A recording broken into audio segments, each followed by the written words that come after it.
Welcome to everybody who is listening to us today.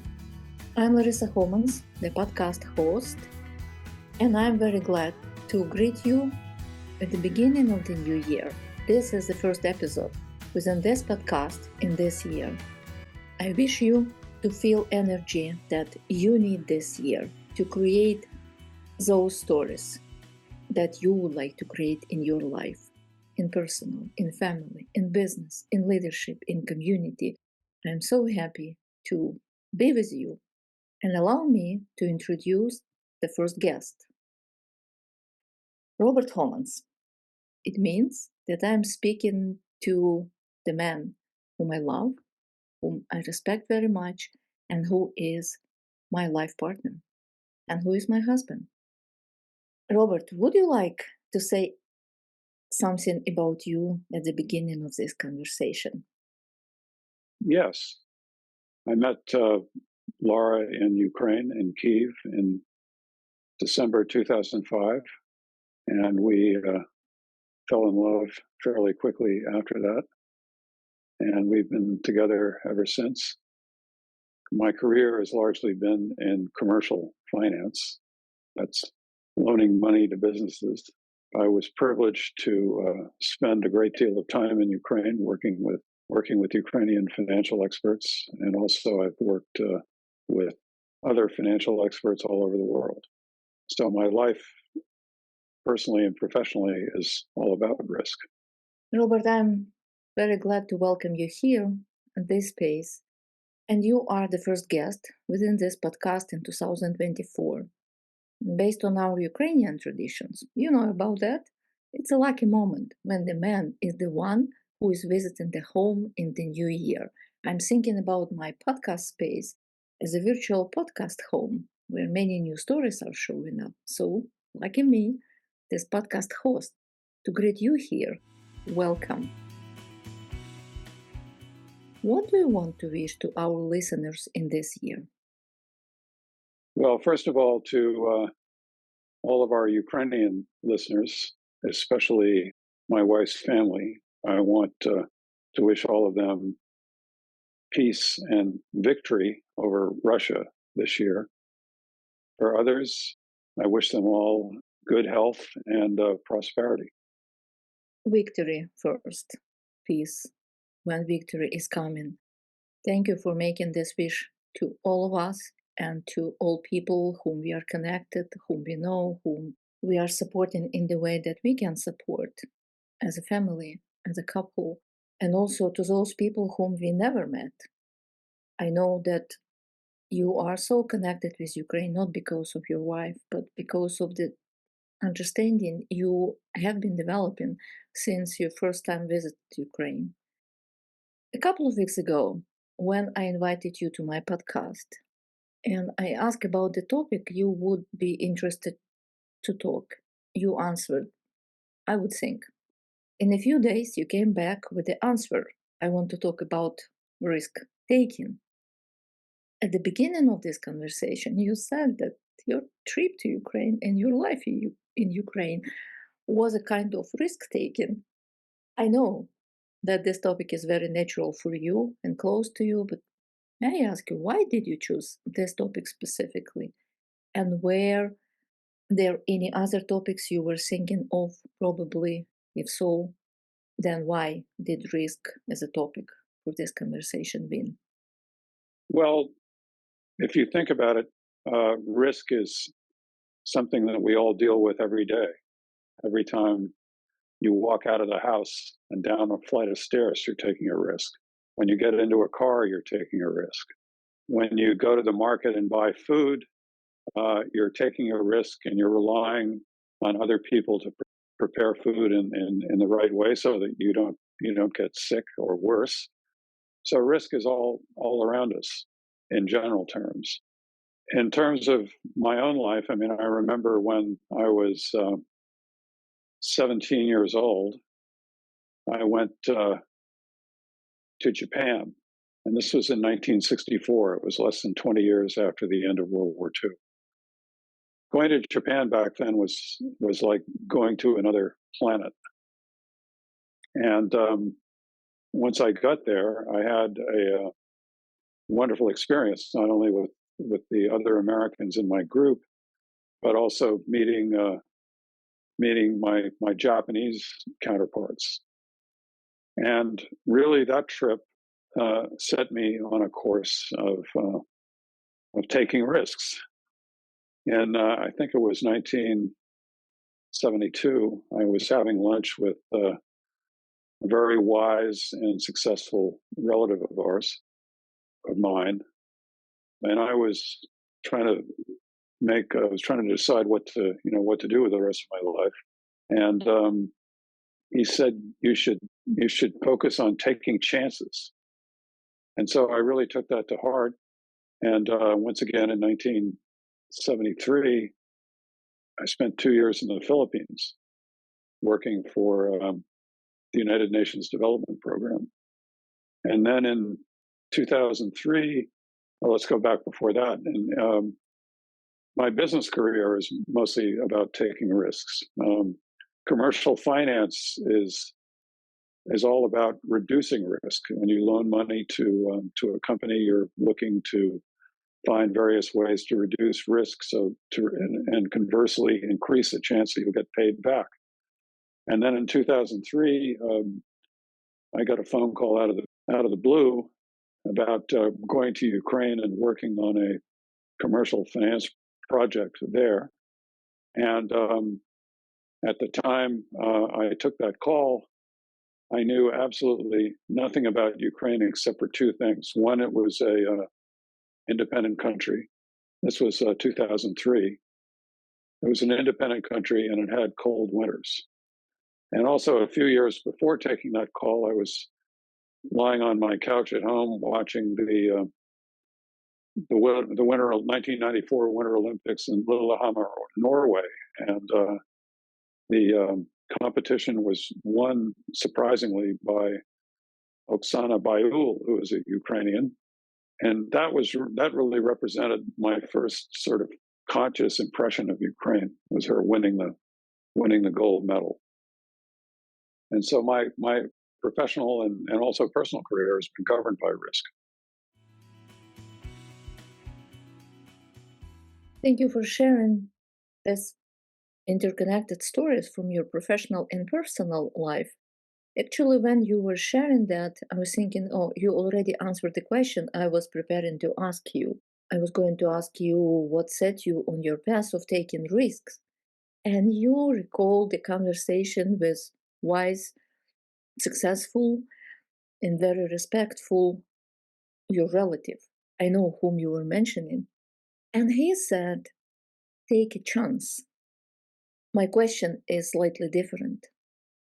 Does it mean that taking risk is about defining the chances to take, which can be risky?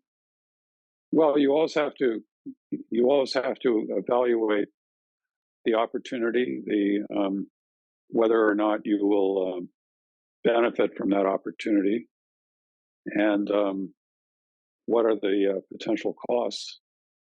There's a term in economics called opportunity cost. And opportunity cost is defined as the benefits that you are avoiding by making another choice. In other words, when I decided to go to the Philippines, I was not taking advantage of other opportunities. So you're always having to decide what type of path you want to take. As to me, risk is a very complex phenomenon. And when you are saying taking the risk, it means to project risks, to evaluate risks, to ignore risk, to catalyze risk, to investigate risk. So I'd like you to look at wider. But before, I'd like to share how I am understanding risk. You know that I love playing with words and unpack meaning, and I'm looking at the risk and the acronym. And the first R for me stands for reality. To be deeply rooted in the reality, to understand what you would like to investigate, and what you would like to ideate about other opportunities or chances or choices you can make. So this is second letter I, ideate, opportunities. The letter S stands for seeing more possibilities, and then how you can transform them into opportunities, and then how they can become chances, and then demand choices. And the K, it's interesting what K is standing from. Know what you would like to pay for taking this risk. So this is my understanding what risk does mean. And I'm inviting our listeners to do the same. Just pause the conversation and think, what do you think about risk taking or risk seeing or risk evaluating? And if you can share it, please do it. It will be great to know what you are thinking.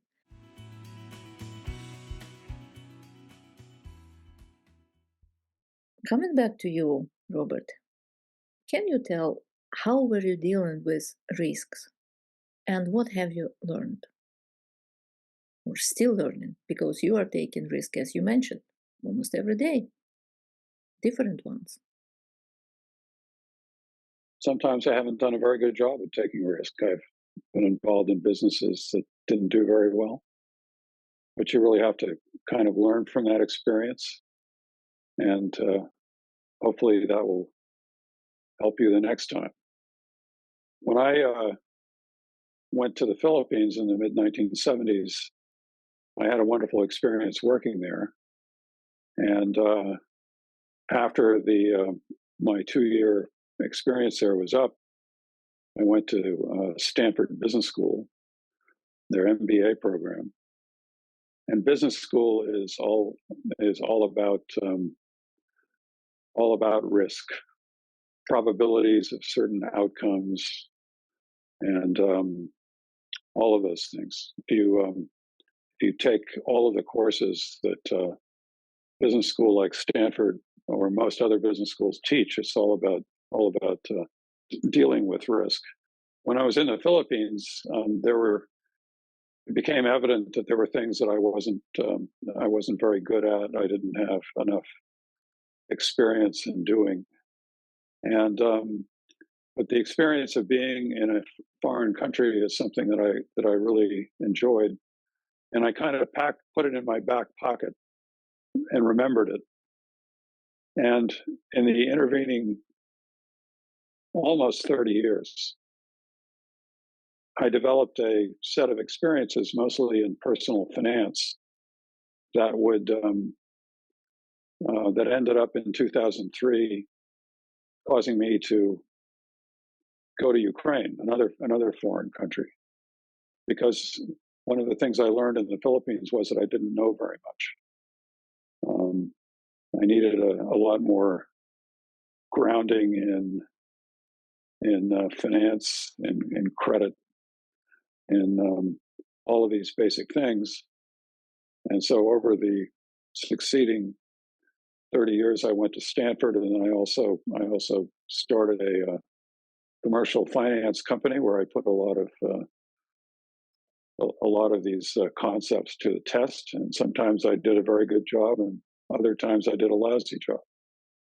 But eventually, all of that seemed to have led back to my returning again to a foreign country, but this time with a lot more experience and maybe a lot more wisdom. I don't know. While I was listening to you, I'm thinking that, to be honest, it's also about taking a risk and to speak from your heart and to share what you are proud of yourself and about something you would like to do differently. You mentioned that sometimes taking the risk in building your company was successful. Sometimes you mentioned that you were doing it not in very good way. I think it's also taking the risk to be who you are, not to adjust yourself to some kind of framed successful persona, but to show up to the world with all your lessons and with all your earned wisdoms and with all unused opportunities, or maybe stories you would like to rewrite or to change. If you had to do it over again, would you live your life the same way? Uh, Probably, but maybe, hopefully, with a lot more wisdom. But let me mention something else. In my office in Southern California, when I had my finance company, I had a little poster that I put on the wall that said, "There's always the ninth race." And I happen to like betting on horse races. And I became very successful for some reason, I don't know for sure, in betting and making money in the last race of the day. There was one time, one year, I think it was right before I went to Ukraine full time in 2006. I went to the races with a friend of mine, and I had been in the 2 months prior to that, I had not won a single bet. And in the last race of the last day that I went to the racetrack before going to Ukraine, I won enough money to cover all of my losses in the previous 2 months, plus a significant amount more. So I guess the lesson from that is, number one, don't give up. Number two, as long as you're getting up in the morning and walking around, good things will happen. So try to keep an optimistic outlook on things. Our listeners don't know, but I visited your office in LA and I remember those words. And then I asked, what does it mean, the nine race?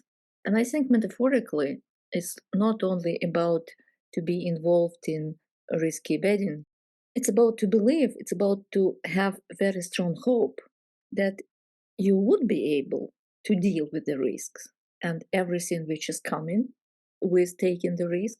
And also, it's about good preparation because I remember much later how you were studying, what newspapers you were reading, and what news you were checking, and how you were exploring, okay, who will be riding this time. And we visited the places several times together. I'm not very risky person, I'm thinking. But at the same time, I can say that I am a risky person. I can take risk even without knowing what is coming. At the same time, I know you are evaluating a lot and you are thinking a lot. And you are, in my understanding, like kind of balancing between taking the risk and making this way to take the risk as predictable as possible. I'm right or not? No, I think that's correct, and hopefully, things work out as you want them to. You mentioned about Ukraine at the beginning. You came to Ukraine knowing that Ukraine is an independent country and it's cold winter. But you were learning what Ukraine is really about very quickly. And as a wife, I can tell people that you are fast learner and very committed learner. And also, I remember the moment when very powerful men with other powerful men from the United States came to Ukraine and we were having dinner. And after that, we were asked if we have plan B. Sometimes not having plan B is taking the risk and to believe and to hope and to commit to create the life you would like to have. Any reflection about that? We were having dinner with a group of US senators who were coming to Ukraine just after the end of the Revolution of Dignity. And it was it's that question of if we have a plan B. And I remember looking at him and surprised at the question. And we didn't have a plan B.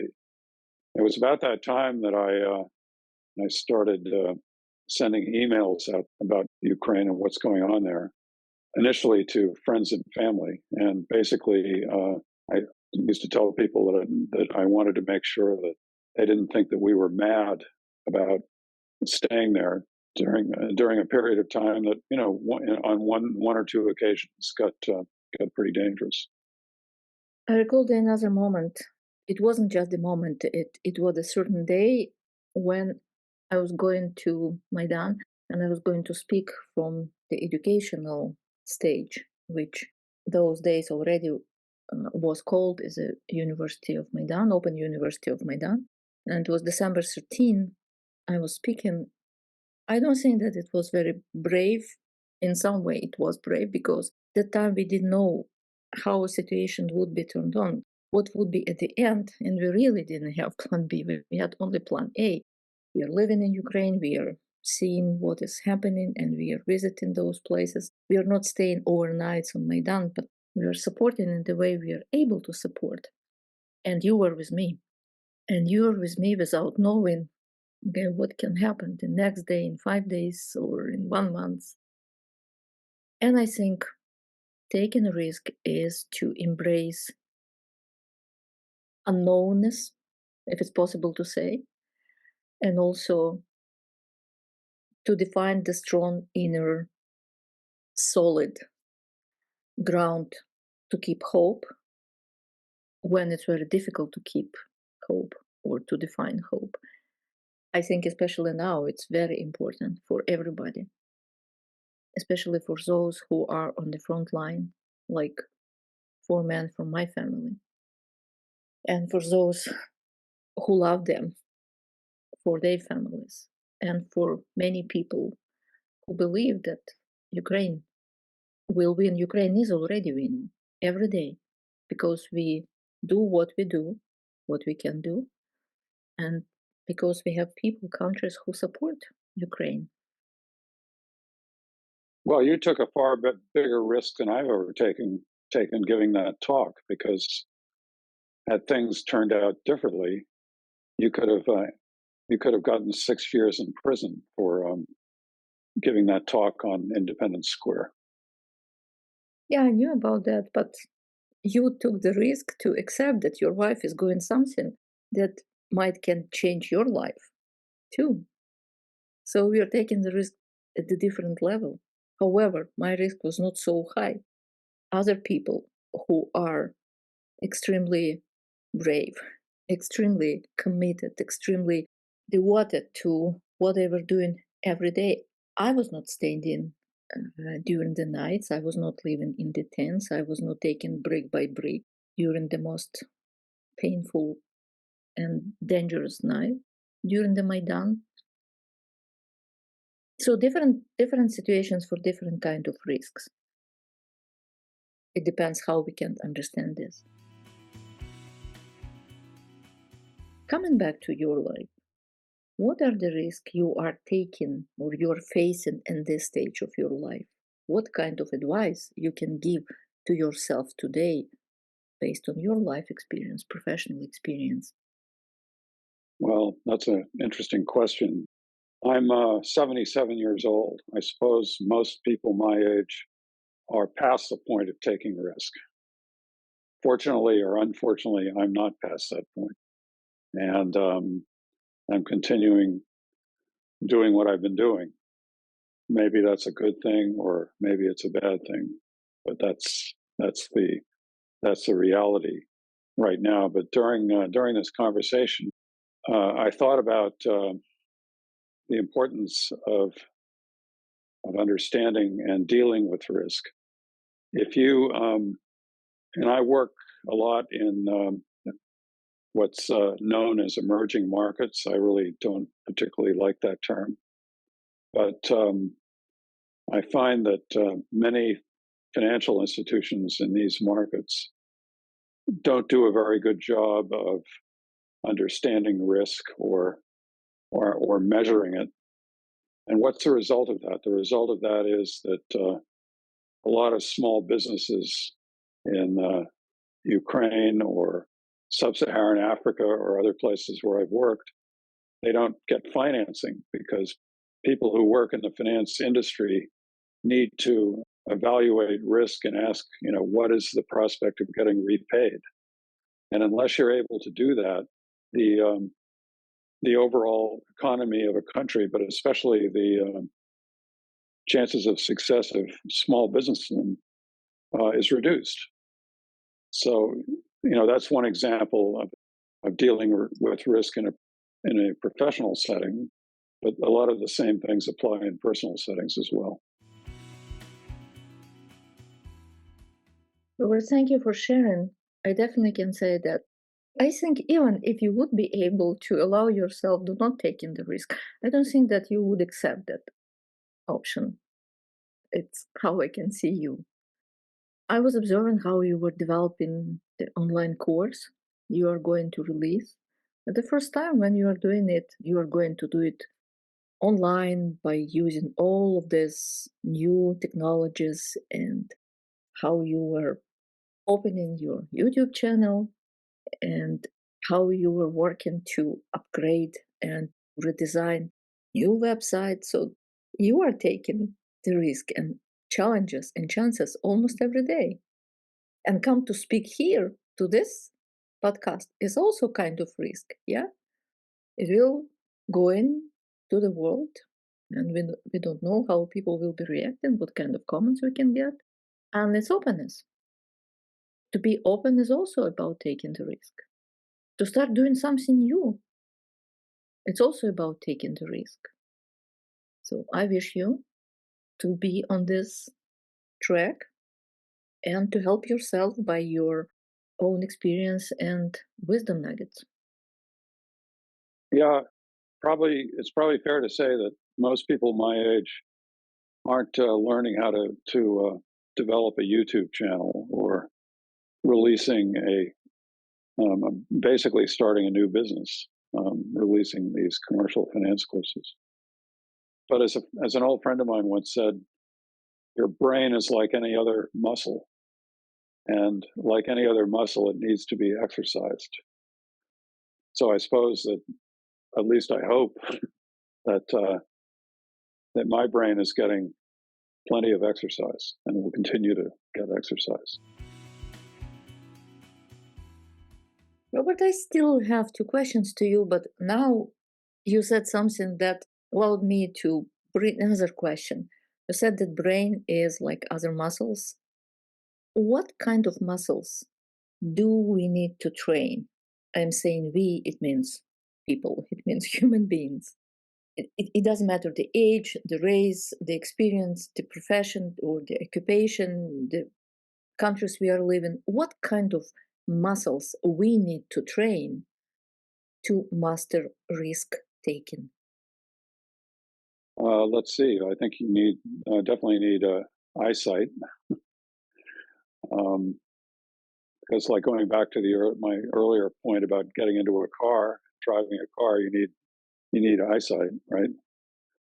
And I think just I'm not sure that it's really any other muscles, but it's certainly various parts of your brain. I'm not a brain expert. You need to have a lot of awareness. Sometimes I find that I get used to doing something in a certain way, and somewhat belatedly, the way I was doing it is wrong, or not as efficient as maybe an alternative would be. So I think all of these different things require, as we said, some exercise. I like how you connected risk taking with awareness. As to me, everything is coming from the level of awareness. Low awareness may be higher risk. High awareness may be low risk. I don't know, but I can see some equation it might be. The question I'd like to ask you, it's almost the last one. I know that you love writing, and especially you're very good to explain complex concepts, situations, events in clear, concise, and easy to understand manner. If you would be writing the book about risk, what would be the title of this book? And whom you would be addressing this book if you decide to do it? I really can't answer that question as to what the title might be, but we can talk about writing for a second, because that's been a very important factor in my career. Back when I was in college, I took a course from Henry Kissinger. It was a very difficult course, and the first thing we had to do was a take-home exam.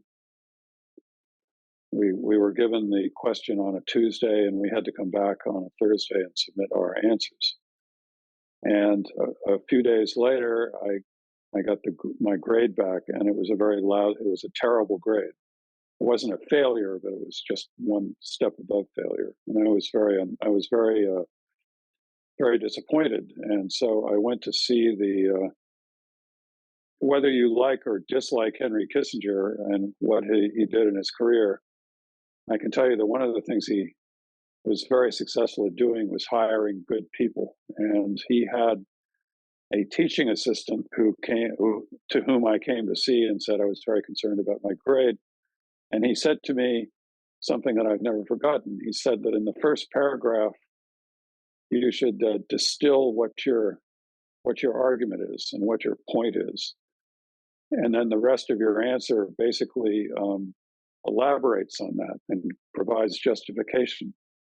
And in that exam, that's exactly what I did not do. And he pointed that out to me, and he, told me how to rectify my failure, basically. And so, in the rest of the course, I did very, very well, and I got a very good grade for the entire course. And what I learned in those 30 minutes from that person, and I wish I could remember his name, I've never forgotten it, and it's been a sort of something that I've used in my writing ever since. I mean, in the finance industry, you have to put together what's called a credit memo, where you try to justify to your boss about why your employer should extend a credit for sometimes a lot of money to this person or business. And I became very good at writing credit memos and justifying justifying the decision to extend credit to a company. And that I learned all of that from this guy. And I am happy to say that I had very, very few defaults among my customers, almost none actually. And also, I got a lot of repeat business.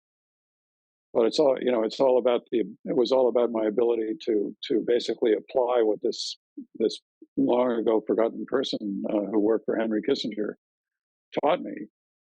And as some of you may know, I write a lot about what's going on in Ukraine, and I apply the same thing that I learned over 50 years ago now, to that work.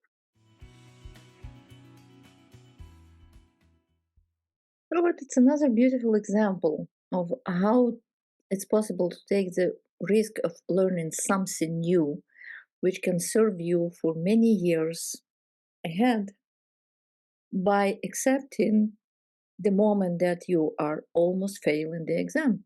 Yeah, it's about courage. It's about commitment, and it's about the new level of awareness which can drive taking the risk, try again, do better. And it brought me to the moment to think, maybe now I can put risk and unpack risk differently. It's about resources, it's about intention, it's about sense of taking the risk, having intentions to take the risk. And the K is still stand for knowledge. Thank you very much for everything you shared here. I hope our listeners will benefit by listening to you, reflecting in their own way. But I still have one question I want to ask. If you have a chance to speak to the entire world, and you know that the entire world is listening to you, really listening to you. What is your one wisdom word or nugget about risk that your soul wants to share? You want one word? Yes, if you can put it in one word or one sentence or one short story. It's up to you. Perseverance.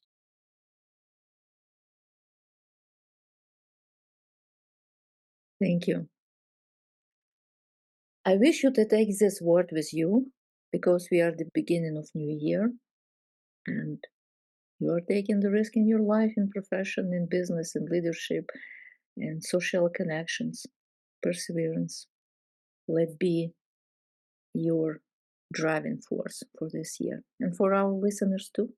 Thank you for being with me, Robert. You're very welcome. Thank you for asking.